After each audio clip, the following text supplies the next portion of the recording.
last 12 to 13 years, Indian consumption contribute more than 55% in Indian GDP. That is more than half.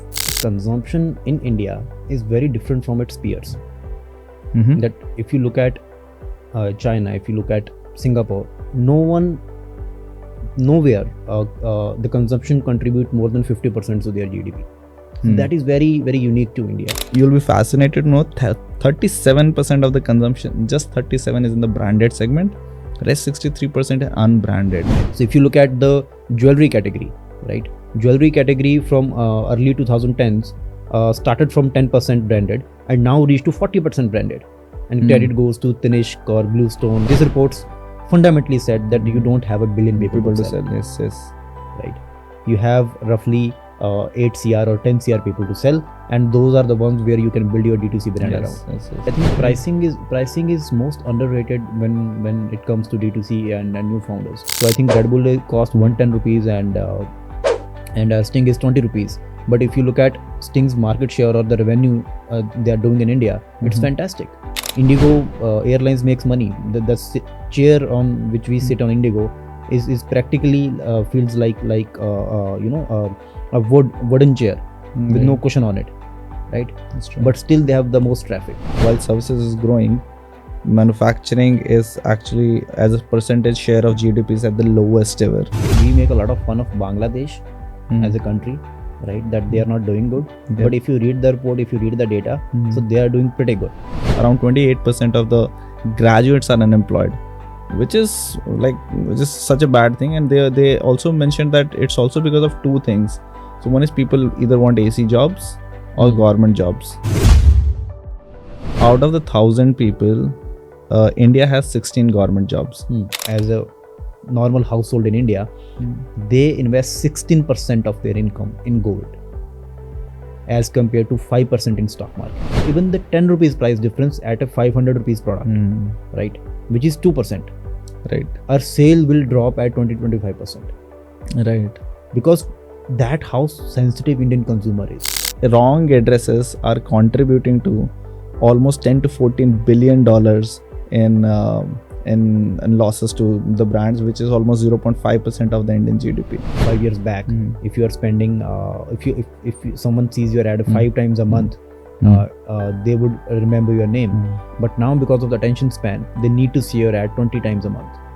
Wow. Because they are bombarded with content a lot more than it was 5 years back. Hey everyone, so we are back with another podcast. And this time we are discussing what we had discussed last year, but with a new update. So Blume has come up with new Indus Valley Report. I love why they call it Indus Valley. I don't know why. It's fantastic. They say that it's different from Silicon Valley, which is a geographical context. But Indus Valley tells a lot about like a larger section of India, right? Not limited to one specific geography. So many things to discuss in this, Nitin. And just before I ask for the first question to start the day, I just want to let the viewers know you can download this. There are 7 major parts to this particular report, right? So first it starts with the India in the last 5 years. The second is it discuss the long-term structural forces which is shaping the nation and the behavior. Third is consumption. Fourth is the funding trends in the market. IPO boom, sector deep divides, and more specifically, the 7th part is about the execution, right? The playbook, how India is evolving and what you need to do, things make happen. So there are like 7 major sections to discuss things from. I want to talk about something that is more interesting to you, right? Because I think this is just so much that I don't think can be condensed in a short amount of time. So let's start with something that you find the most fascinating thing in this particular report. I mean, as you said, the report is quite comprehensive. So there are a lot of things that we can take from. But my personal favorite is consumption. So looking at the recent trends, the recent budget, our Finance Minister Nirmala Sitharaman announced that up to 12 lakhs you don't have to pay taxes. And then RBI came up with liquidity offers. So there is a lot of efforts from the government to increase consumer spending, increase consumption. And while you read this report, you will know why. So this report says in the last 12 to 13 years, India Indian consumption contribute more than 55% in Indian GDP. That is more than half. So that clearly shows the reason that why government or why our FM or everybody want Indian consumers to consume more, because that's the key factor of growth, that the lever that Indian government or everyone is looking for. So this report sheds a lot of light on that, what drives consumption and how Indian different classes, India 1, India 2, that report classify how they consume and what they consume, in what quantity, in what I could say purchasing power, what amount of money they spend on certain categories. I think that's very, very interesting to me. And I think that is interesting to every entrepreneur, every e-commerce entrepreneur, or every you can say marketer, that how this report classify those different segments into different buckets. Yes, exactly. And I feel that's one thing. That's one thing that almost everyone, I think, forgets, that if economy is great, the businesses will be, of course, will be doing better. And one thing that I remember is when I was young, my father was always say to watch CNBC, and on CNBC, one thing I would always watch is people were discussing that agriculture output this year has been fantastic. Monsoon has been really good, so the consumption will be good, and you will see the company's number better. I couldn't relate it at that time what's happening there, but definitely, if a large section of the society is better off, of course, they will buy more products. And as you said, there is discretionary income that government wants to create for the audience, or for the people and the citizens. And hence those particular changes. But even in the consumption, like what are the key things that you looked in the report and thought this is something that everyone should know about? So first of all, we need to understand that consumption in India is very different from its peers. That if you look at China, if you look at Singapore, nowhere the consumption contribute more than 50% to their GDP. That is very, very unique to India, right? And that's make it more interesting. And now coming to your question, that how different segments play out. So one striking thing to me was that in this report they are talking that per capita consumption on FMCG products is just $46 or $44. $46 you can say. So roughly it's 4,000 rupees. Yes. Right. But that is the per capita spend on FMCG across country. But if we interpolate that data for, let's say, people who are well off or who are earning, maybe India 1 earning more than 12 to 15 lakhs a year, that will come around somewhere around 15,000 to 16,000 rupees. So if someone spends 16,000 rupees a year on FMCG, and you want to sell a 1,000 rupees shampoo to him every month, you won't be able to scale, because there is no audience to look for. So I think consumption trends within FMCG or certain categories, this report gave us an insight how DTC brands, or what DTC brands can learn from this report in terms of pricing. Because if certain set of people only spend 15,000 rupees, roughly 1,200, 1,300 rupees a month on FMCG as a category, then you cannot go and say that, boss, okay, I have a 1,500 rupees shampoo that you have to buy every month. That's certainly not going to get a lot of customer base for you. The TAM will be very, very limited. So this is a very good input. And I'll just add one pointer to this. So I'm looking at the report while we're doing this. It's too much to consume, right? So there's one specific graph they have mentioned, and they've created 3 different parameters on which consumption is divided. So one is online versus offline. Online is still 7% of the total consumption, which is practically nothing right now. And this is where a lot of new age brands are trying to penetrate into. Of course, this is growing. The second is they have, and this one is super interesting, Nitin. So they have tried to divide the consumption based on branded versus unbranded products. Right. You'll be fascinated to know 37% of the consumption, just 37 is in the branded segment, rest 63% is unbranded. And this basically means that all those people who are trying to create a new identity, or let's say premiumize the segment by creating brands in the segment, there is opportunity, but still difficult, because 37% is still a very, very small number. Then the third differentiation they are doing for consumption is discretionary versus non-discretionary spending, right? 71% of consumption is non-discretionary. Yeah.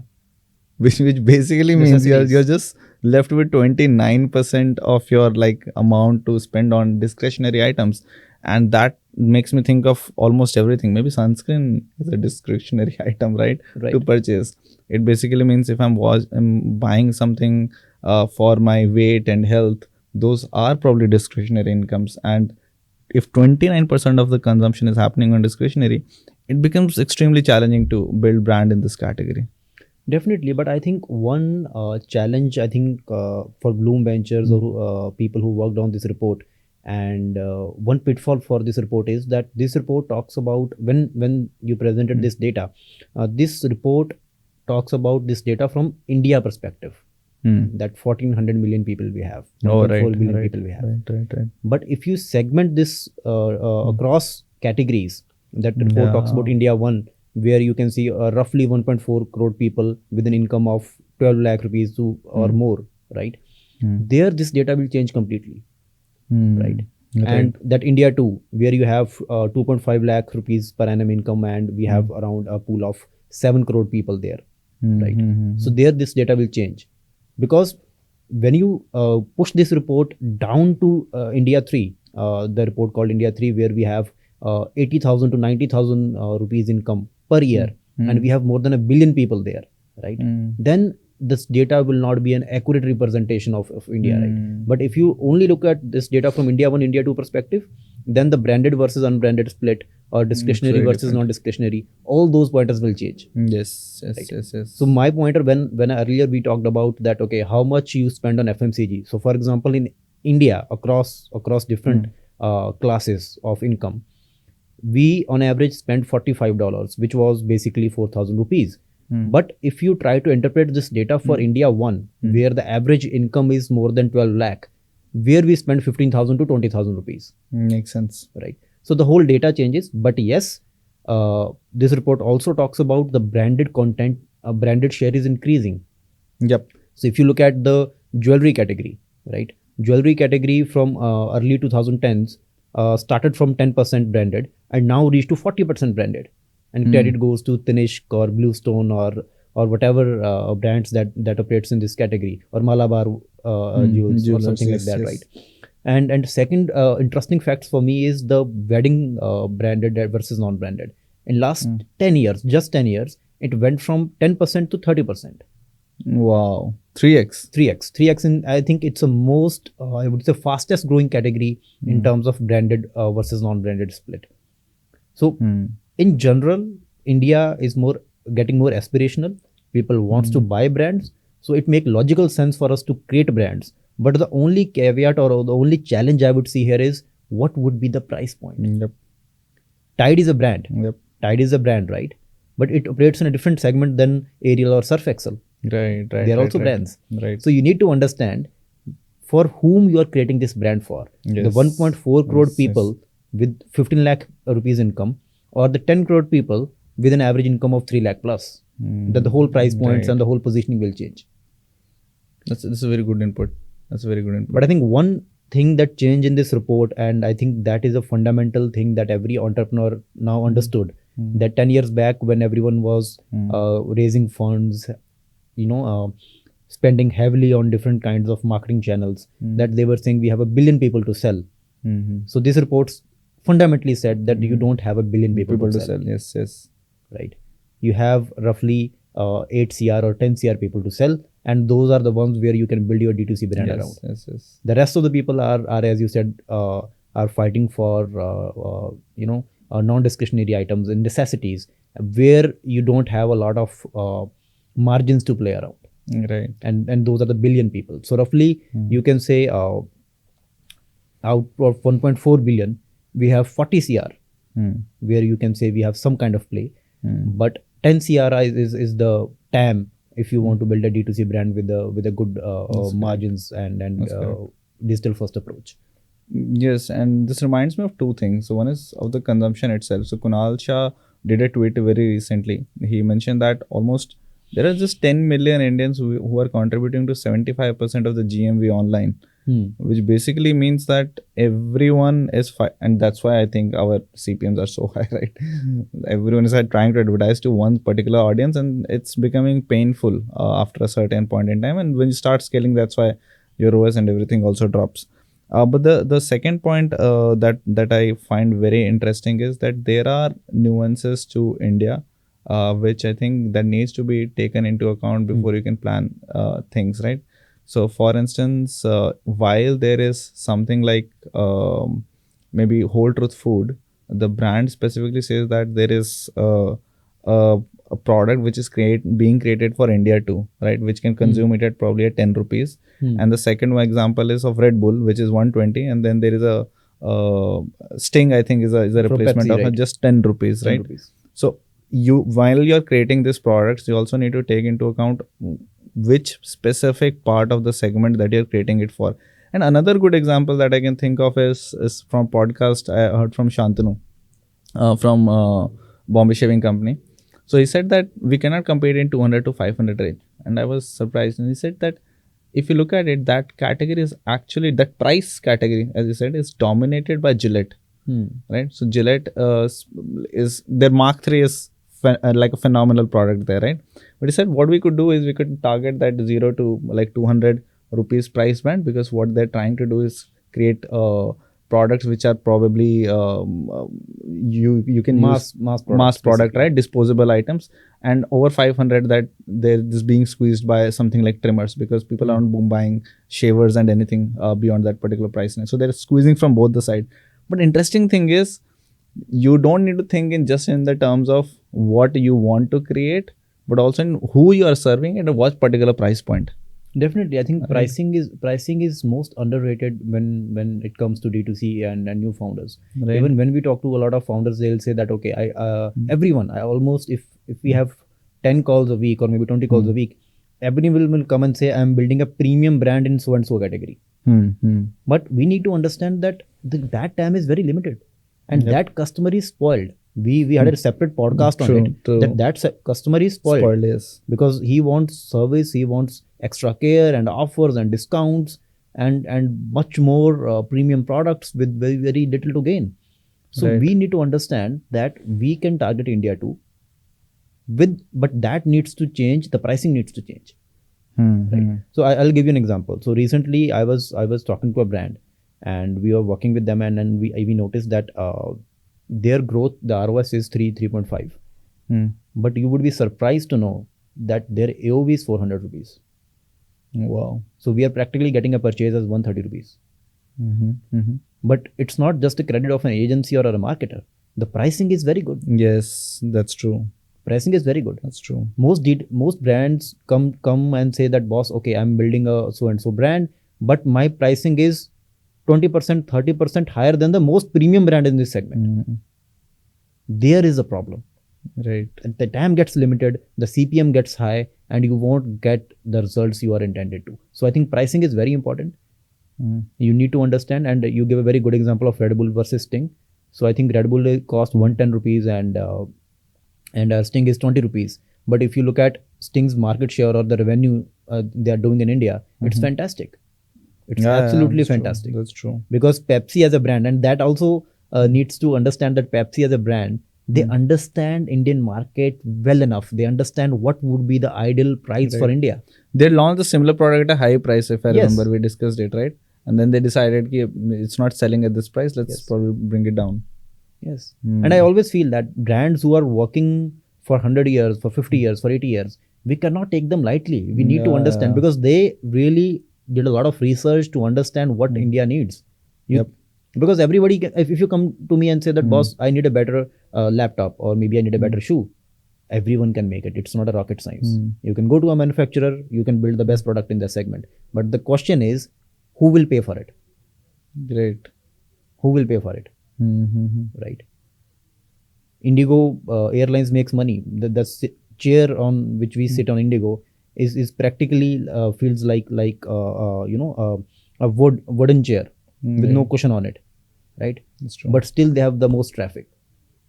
That's correct. Because it's cheaper, it's convenient, and if you compare it with the luxury airlines or someone who charge a premium, you can't afford. Indian consumer won't pay for it. Right. And that's a harsh reality, or maybe the reality you can look into. Yes, so I also don't see a lot of brands becoming a premium in premium segment, like growing massively, right? Almost all the brands, even in fashion category or even in let's say skincare category, they have had a very sweet price point. Like it's not super premium, like it's slightly higher than what is available in the market at a larger, like you can do mass premium pricing, right? And even there, they have to fight for the customer, right? It's not a cakewalk. Like you cannot just create a product in that category and win. Your price point has to be right, your communication has to be right, and of course you need to know which India is actually buying it. But moving forward, Nitin, any other part of the report that you found fascinating and would like to discuss more? I think the other part was the split between services versus agriculture, that how much we in terms of services right. we contribute to the GDP, how much agriculture contributes to the GDP. I think that's very, very interesting. So when I look at it, the report says that services contribute more than 50% to our GDP, and that's a huge number, right? And a lot of investment in India was done with the fact that India has that demographic dividend to pay. So what that essentially means is that India have a lot of young people entering into the workforce, which age from 15 to 54, and that era had started from 2018, and it will go till 2055, right? So when that happened in US or Japan in the past, they saw massive growth. So a lot of investment has come down to India, thinking about that. Okay, we are in that phase where demographic dividend is going to happen, and we will grow at a massive speed, as you would say. So reports talk a lot about how and where that demographic dividend will pay, and that is a services segment they are looking for, which is essentially more than 50% of the GDP. Fascinating.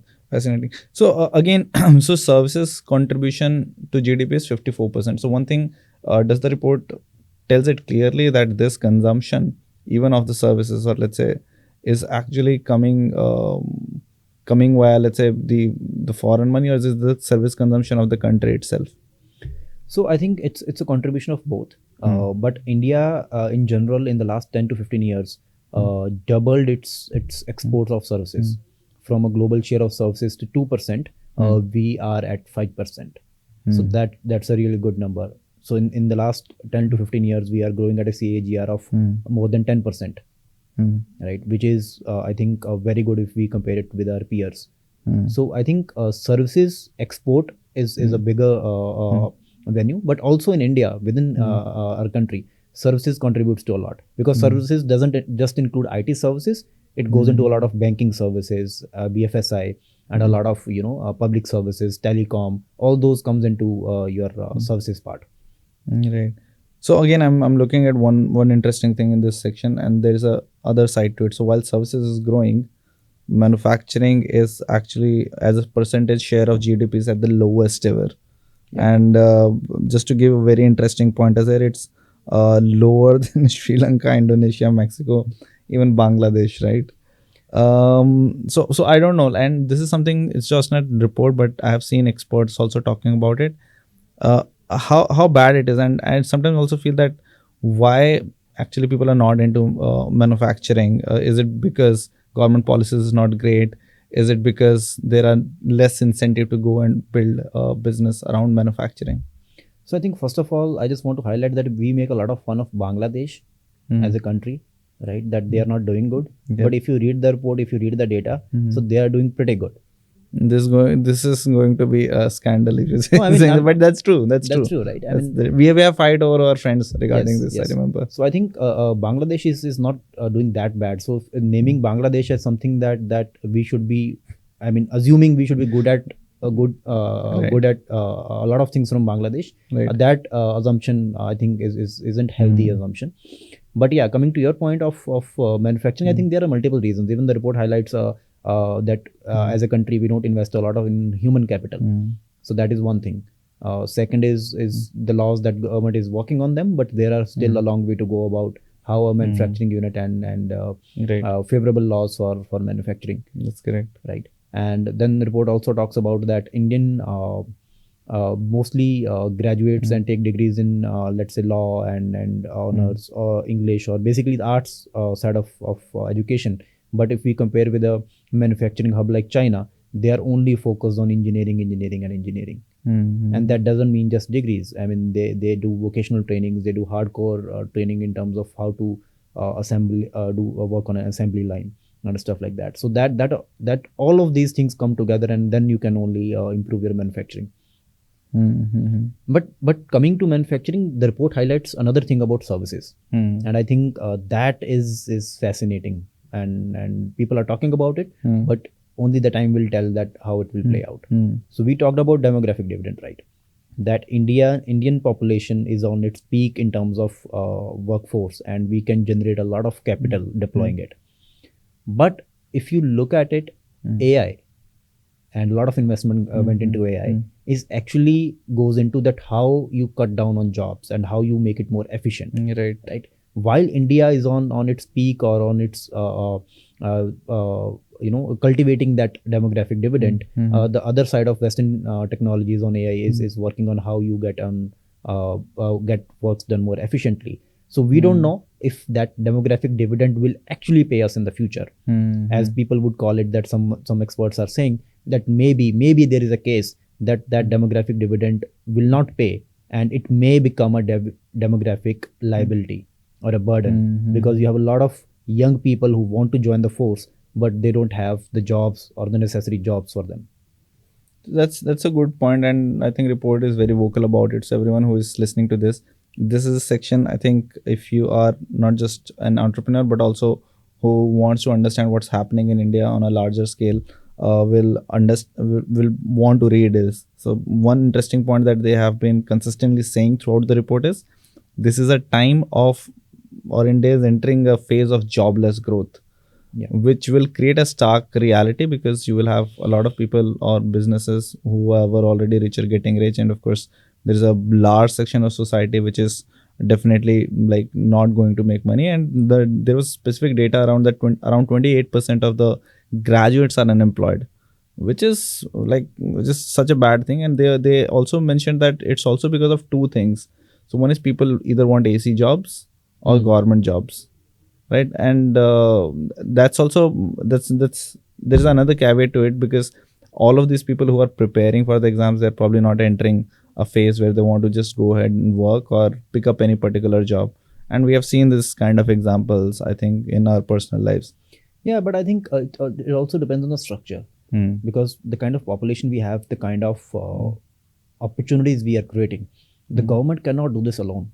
Right? We need to understand that how we can accommodate that workforce elsewhere. Right?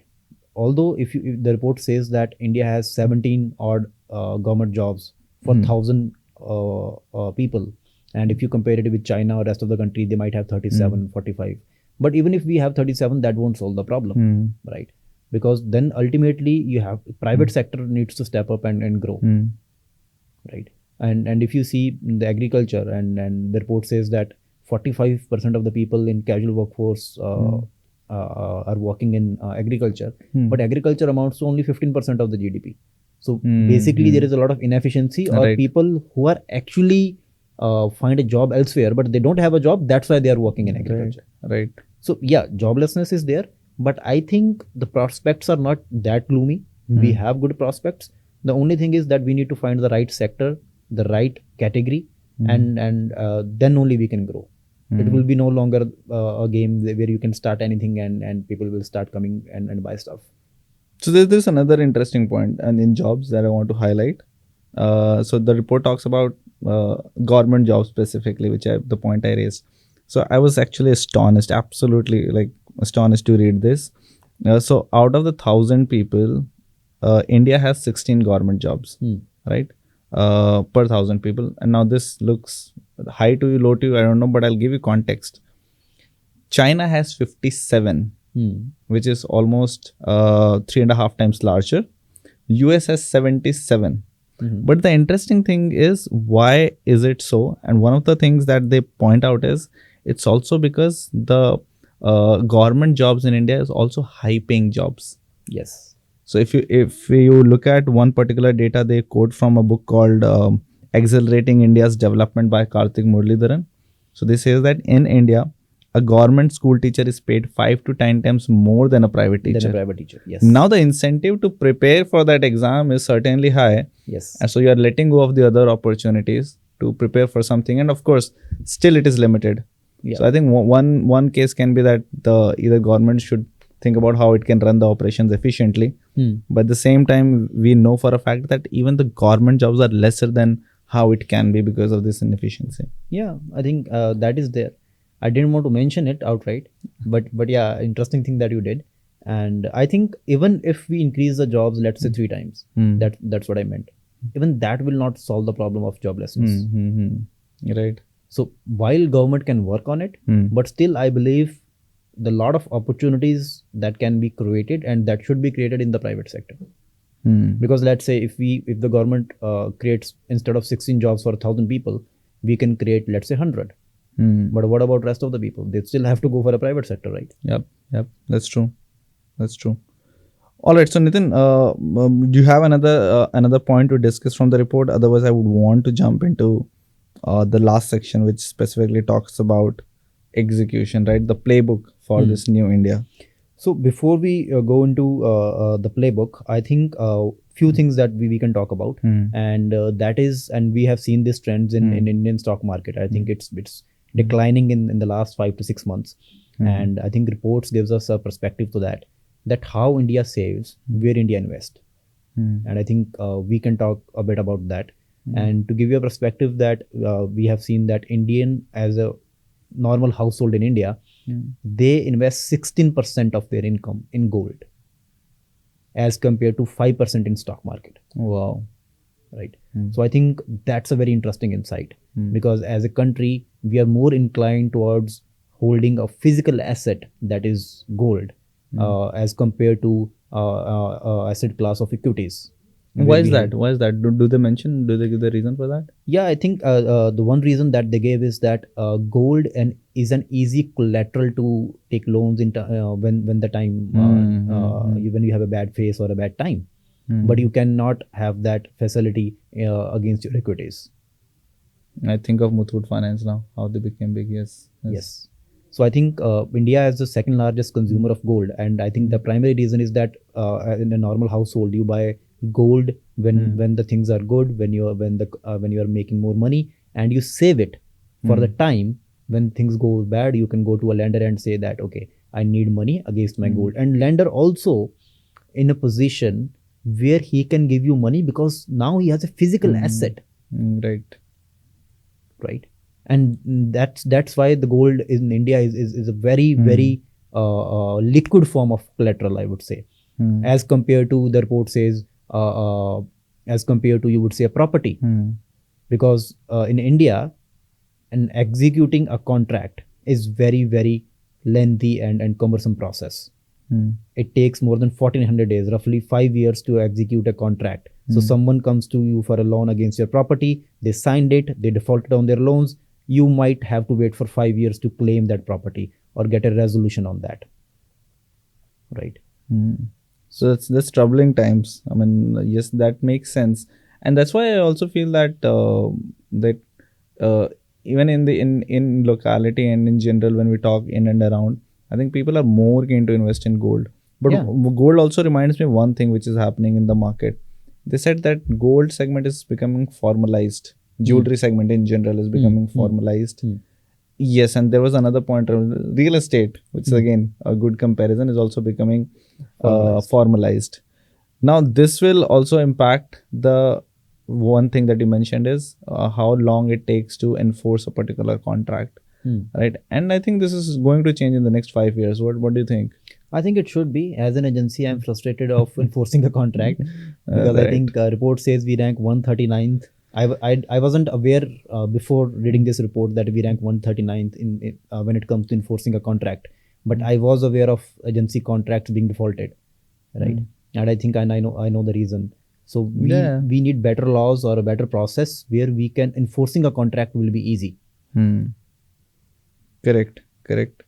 Anything else before we move on to the final parts, and then where we discuss the specifically playbook for in this particular three segments of India, and what companies can learn in terms of marketing, building products, or building their sales channel. I think that's all. I think we need to discuss before we go into that section. So yeah, we can talk about the playbook now. Got it. So interesting thing. So there was few things I think we discussed already while we were in the initial segments of the discussion. But one thing is, the playbook has to be different from like all of the India 1, India 2, India 3, Right. which they have already mentioned. And this not just look at the physical products or goods, they are also looking at digital products. So for instance, the report talks about that India 2 playbook is evolving. So between 2015 and 20, what they were really consuming were products like ShareChat, Josh, and Ola Studio, but it has evolved into something else. Now their consumption is going for products like Stage. So while for Netflix you have a annual subscription cost of, I don't know, north of 1200 rupees, even if you're watching it on mobile, but something like Stage, which gives you online content, comes at just 400 rupees. Now the incentive changes, and when Netflix offers you a majority of the content is in other languages, why would someone would want to adopt for it? So what they're saying is, even the products this India consumes is evolving, and entrepreneurs are of course wary of it and creating specifically offerings which are more suited to them. Yeah, and I think one interesting thing which we already discussed, highlights in this segment, is they give 3 examples in the report. One we already discussed: Red Bull versus Sting. Red Bull priced at 105, Sting priced at 20 rupees. Then there is Whole Food versus Takat. Takat, yes. Takat is at 10 rupees. Whole Foods. Have you seen Target somewhere? I haven't. I haven't as But, well. but I did consume the whole truth 75 rupees product. Yes, got it. And then there is Netflix versus Stage. Netflix at 1788 annual. Stage is at 399 rupees annual.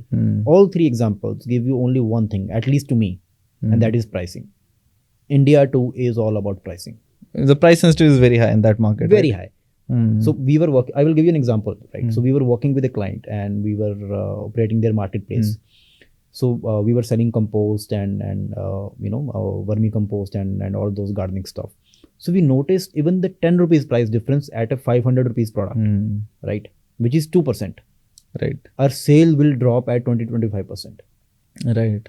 because that how sensitive Indian consumer is. 2% price difference and they will abandon your cart, Right. because now you are selling to Indian too. It's a very massive product. So I think price sensitivity is there. It doesn't go away if you say that no, I'm that premium, I will not do discounts, I'm at the highest quality. Then you need to understand, then your TAM is 1.5 crore people, that's all. But if you want a better TAM, that market to address, then the pricing needs to be right. Right. So and this also brings me to the to like another example in this regard. So I've seen that market share, or let's say the sales in certain price points, does not increase because sometimes you just hit that plateau. And one recent example I was discussing with the team was in again gardening category. What I noticed is my team said that the client is suggesting that the sales for this product is not increasing. Now mind you, the product is 400 and above, right? And we did the analysis. There were brands which were selling like crazy. They had but their price was in the range of 100 to like 400. Right. And when we did the analysis of all the brands which were selling above 400, we already had the like 22-23% market share on Amazon, which basically meant that the ability or the growth prospect in that segment is not very high unless the demand increases. So to fill those particular gaps, you have to launch a product which is at a lower cost. And a pattern which emerges again and again. There was another brand which appeared on Shark Tank recently, which was new, right? Never order new one. I think Piyush Bansal invested in it. But one pattern again I noticed is the product is so costly that it will plateau. You will otherwise have to create product which can be consumed by a large segment of audience. Yeah, definitely. Right. So I think that's one. But here's one another example, Nitin. So what entrepreneurs are also doing is they are cutting down on their cost on building the product. They give very good example of how Stage create low cost content, because if you are offering something for just $399, you have to ensure that the production cost is low. So I was just surprised that the budgets are just 2 million rupees, like 20 lakh rupees. They're shooting one particular film, and in general, it can cost like north of almost like 1 crores. Similarly, there are faster shoots per film. Their stage is shooting in just 15 days one particular film, while it takes almost over 6 months to like shoot one particular film. And you can only do that if you are not degrading the quality, but you are just like the input to create a particular product, they're just reducing that. And I think that's one innovation which I feel will be seeing more in the coming next 2 to 5 years. And I think as Indians, we are very good at it. We are very good at creating efficiency, cutting down on cost, right? If you look at our missions to Mangal or Chandrayaan that we take very proud of, we cut down on cost massively, right? It's a fraction of the cost what a US would pay for that kind of a mission. So I think as Indians, we inherent to work on constraints. We are good at it, but somewhere down the line we stop doing it. And I think now it's time that companies are adapting it. That we need to create products for specifically for India, not thinking that we are defeating a US brand with a better quality, with a better product, because in that way you are creating a product for US, not for India. Correct. That's correct. But yeah, so next point I want to discuss is about specifically from Playbook is returns, which is again very Sensitive like, issue sensitive for issue e-commerce brand. for everyone, even for us. Yes, like that completely shatters whatever performance you have generated on dashboard. Interestingly, returns are higher on marketplaces, which I was not aware of. Like I thought that in at least when you're starting out, it is in the similar range. I didn't know the difference would be so huge. So the report suggests that 26.3% of returns happen on marketplaces on products, but on website it is just 6.2%. So the difference is almost a 4x, and the numbers will be very different. And this creates an incentive to launch brands on your own website, but we know that the challenges are very different, right? Marketplace can give you that kind of scale which probably D2C or your own website may not be able to do. What's your opinion on this? I think if we segment this into different marketplaces, the data would be different. So we cannot compare RTOs of Meesho and RTOs of Myntra and RTOs of Nykaa, right? Right. Because in my experience, Nykaa experienced fewer RTOs because they cater to a different class of customers who need authentic products, and sometimes they don't even care about pricing. Nykaa sells on a premium as compared to Amazon or other marketplaces, but people still go and buy from Nykaa, right? So I think this number is bad because a lot of marketplaces try to cater to India 3, which is very, very price sensitive. And when the product reaches to them, they think that okay, this is too small, and this decor is not not big enough for what I thought it would be. So they are very value conscious customers that these marketplaces cater to, and that's why the returns are very high. Yes, and I think that's the reason these marketplaces are working. So as a customer, if I feel that if I don't like a product, I can just return it. Yes, I mean, I'm definitely going to buy from that marketplace. I mean, in fashion category, the return is as high as 45 to 55%, which basically means 1 in 2 order is just getting back to the audience. And I think one more thing that people buy from marketplaces and marketplaces give scale is that I'm quite sure that Amazon will find my address, but I'm not sure a new DTC brand will find my address. He will keep calling where the house is. That's correct. Right. That's correct. And I think that solves a lot of hassle for a customer. That if I find the same brand on a marketplace, I would go and order from a marketplace. Right. So again, so even returns they put in context, and which is very interesting. So return categorizes into 2 parts. If viewers don't know it, so one is return to vendor and one is return to origin. Return to vendor is when like the product was damaged or the quality was not good, the customer didn't like it. Return to origin is when you do not find the address, right? So both of this is very different for marketplaces as well as your own website. On your own website, RTO is 10% and RTV, which is return to vendor, is 14%. But on marketplaces, RTO is just 9%, which is comparable to what is happening on your own website. However, return to vendor on marketplaces is 39%. So what is happening is, while the return to vendor is so high on marketplaces, you're losing a lot more money if you're increasing sales there as well. Right. So it's eating into your margins massively if your majority of your sales is happening on marketplace. And one thing that report tells, and I was again astonished, is wrong addresses are contributing to almost 10 to 14 billion dollars in in losses to the brands, which is almost 0.5% of the Indian GDP. Would you believe it?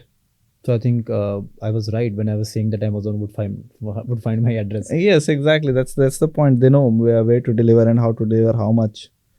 That's a very key problem to solve. But I think Indian brands specifically, the recent brands like Delivery and all, they are working hard to solve this, and they have solved it to some extent. Right. But still, it's very high. It's Right. too high. So Nitin, I think we have 10 other points to discuss, but we are just short on time. Anything specific that you would like to end the report with? Any particular commentary or discussion? I think the last pointer I want to touch upon is marketing. The marketing playbook, the report says. So report says that it's very capital intensive to build a brand nowadays because the attention span is too low. So the reports talk a lot about frequency. So it says that earlier, 5 years back, if you are spending, if someone sees your ad 5 times a month, they would remember your name. But now, because of the attention span, they need to see your ad 20 times a month. Wow. Because they are bombarded with content a lot more than it was 5 years back. So it will be harder to build a brand, but whoever will build it going to last, right? So the marketing channels are changing, the communication will change, and celebrity endorsements are shifting. So now people and brands are not spending a lot on celebrity endorsements, but they are finding creative ways to engage their audience. Right. And I think we have seen this pattern in our agency as well, that if you know how to tell a story, people will engage with your content. Right. It doesn't matter who endorses your content. Right. No, I think that's again an interesting point. I think this pattern is even going to get worse, if for lack of a better word, because if you're just creating one touch point with a brand, with your customer, they are not probably going to remember you. And if that's your benchmark with which you are like starting your marketing activities, I don't think it's going to succeed. You are in for a disappointment. You need to have a longer view, and you need to create this multiple touch points. And I think one thing I want to mention here is that since IPL is around the corner while we are shooting this, right? So a lot of brands we have seen comes and advertise once in an IPL and then they vanish. Either they shut shop or they don't advertise again. We've seen this since 2014. Yes, we have seen this since 2014. So I think that's the core essence of a marketing plan, right? You need to have enough capital, enough frequency to show your ad on that platform again and again and again. Right. If you're only appearing once in a match, right, then it's better to not advertising on IPL and put that money on social media marketing or other channels. Right. Because I know it's a costly affair, but you should only do it if you can repeat your ad, because that's the only way people are going to remember your ad. It's true. Because think of it like this, right? Your ad appears, right? And few of them will be eating, few of them will be talking, the audience I'm talking about, few of them will be gone for a break.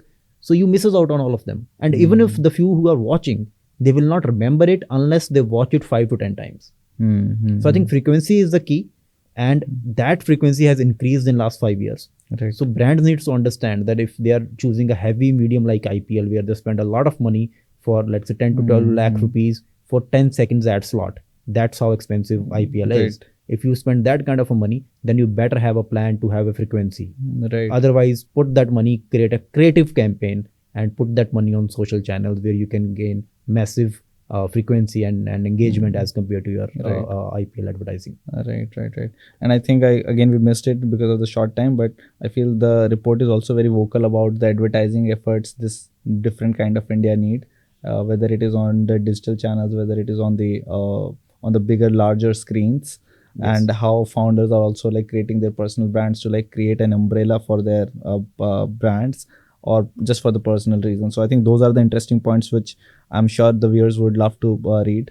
But I think on this we can close, right? Yes, we should. And anybody who wants more content like this, they should go and read that report or subscribe to us, and we can create another podcast on this as well. I think this has been a fantastic journey today. I'll be writing about this on LinkedIn, by the way, guys. So if you follow me there, please subscribe there, follow me, and we'll be giving a lot of inputs about this particular report in next 1 month at least. Thank you so much for listening. Thank you.